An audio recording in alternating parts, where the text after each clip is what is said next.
Right guys, finally I got a hands-on with the brand new iPhone 14 Pro in this beautiful purple color.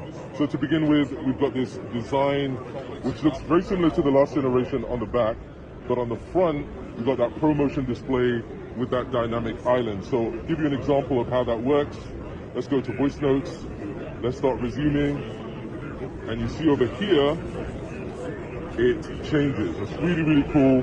There's also the A16 Bionic inside, the updates to the camera, so you have 48 megapixel camera with that 12 megapixel telephoto and 12 megapixel for the ultra wide as well.